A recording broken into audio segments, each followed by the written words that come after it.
Bismillahirrahmanirrahim. Assalamualaikum warahmatullahi wabarakatuh. Perkenalkan, saya Reski Amalia dengan NIM 602022024091 dari Fakultas Ekonomi dan Bisnis Islam dengan program studi Ekonomi Syariah kelompok 5 semester 1. Pada kesempatan kali ini, saya akan memaparkan materi mengenai evolusi teori manajemen dengan mata kuliah pengantar manajemen oleh Bapak dosen pengampu yakni Bapak Dr. Otong Karyono. Baiklah, sebelum masuk ke dalam teori evaluasi manajemen, kita harus mengetahui apa itu proses perkembangan teori manajemen, yang dimana proses perkembangan teori manajemen terus berkembang hingga saat ini. Yang diketahui pula yang dilihat dari 5 sisi, yakni dominan, divergensi, konvergensi, sintesis, serta yang terakhir yakni proliferasi. Adapun evolusi teori manajemen terbagi menjadi 6 evolusi, diantaranya manajemen kuno, manajemen klasik, manajemen ilmiah, manajemen aliran perilaku atau sosial, manajemen teori sistem, serta manajemen kontemporer. Adapun evolusi teori manajemen yang pertama yakni manajemen kuno. Manajemen ini sudah ada sejak ribuan tahun yang lalu dengan penerapan sistem manajemen dianggap sebagai seni. Contohnya negara Mesir, di mana adanya sistem manajemen ditunjukkan dari keberadaan piramida.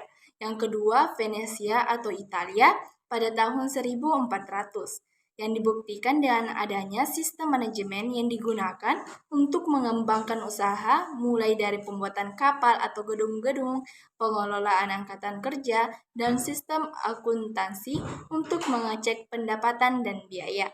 Yang terakhir, digunakan pula pada zaman Romawi dan Yunani. Pun evolusi teori manajemen yang kedua yakni manajemen klasik.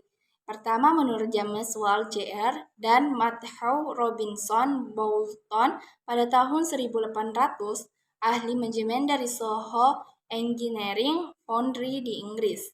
Teknik manajerial yang telah mereka kembangkan ada beberapa, diantaranya penelitian dan peramalan pasar, kedua skema mesin yang direncanakan sesuai dengan tuntunan proses pekerjaan, ketiga perencanaan produksi, keempat standar proses produksi, dan yang terakhir yakni standarisasi komponen-komponen produksi. Dan menurut Robert Owen 1810, industriawan yang paling berhasil dari permulaan abad ke-19, dikenal sebagai Bapak Manajemen personalia modern pada awal tahun revolusi industri. Owen meningkatkan kondisi kerja di pabrik dengan berasumsi pekerja adalah aset perusahaan, seperti menaikkan usia minimum kerja laki-laki, mengurangi jam kerja karyawan, menyediakan makanan bagi karyawan pabrik, menyediakan toko yang menjual keperluan bagi karyawan, memperbaiki lingkungan hidup di mana karyawan tinggal, serta memberikan reward bagi karyawan. Adapun unsur manajerial terdiri dari 5 fungsi. Yang pertama, perencanaan, planning, 2, pengorganisasian, organizing, 3, memerintah, commanding, 4, pengkoordinasian, coordinating, dan terakhir yakni pengendalian atau controlling. Adapun kualitas dan pelatihan manajerial, Fayol menganggap kualitas yang diperlukan manajer adalah sebagai berikut. Yang pertama, kualitas fisik, kedua, kualitas mental, 3, kualitas pendidikan, keempat, kualitas teknis, dan yang terakhir kualitas pengalaman. Evolusi teori manajemen yang ketiga yakni manajemen ilmiah. Manajemen ilmiah muncul sebagai perkembangan dari teori manajemen klasik dengan kebutuhan meningkatnya produktivitas. Menurut Frederick W. Taylor, pada tahun 1856 sampai tahun 1915, Frederick dikenal sebagai Bapak Manajemen Ilmiah yang menjadi perhatian utamanya yaitu peningkatan efisiensi dalam produksi. Tidak hanya untuk menurunkan biaya dan menaikkan laba, tetapi untuk memungkinkan penambahan upah bagi pekerja melalui produktivitas yang lebih tinggi. Adapun prinsip manajemen ilmiah ada 4. Yang pertama, mengembangkan ilmu, bukan perkiraan. Kedua, memilih dan melatih karyawan. Ketiga, mengawasi dan memastikan kinerja karyawan. Dan terakhir, kerjasama antara manajemen dan pekerja.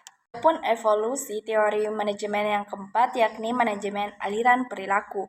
Manajemen aliran perilaku merupakan peningkatan produktivitas dengan menjaga harmonisasi tempat kerja. Menurut Mary Parker Follett pada tahun 1868 sampai 133 menyebutkan beberapa hal yang berkaitan dengan manajemen aliran perilaku. Di antaranya, teori perilaku dan hubungan manusiawi menjadi manusiawi seutuhnya bila menjadi anggota suatu kelompok manusia dan manajemen mempunyai kepentingan yang sama. Dan yang terakhir, model pengendalian organisasi yang terdiri dari pengendalian diri, pengendalian kelompok, dan pengendalian bersama. Adapun evolusi teori manajemen yang kelima yakni manajemen teori sistem.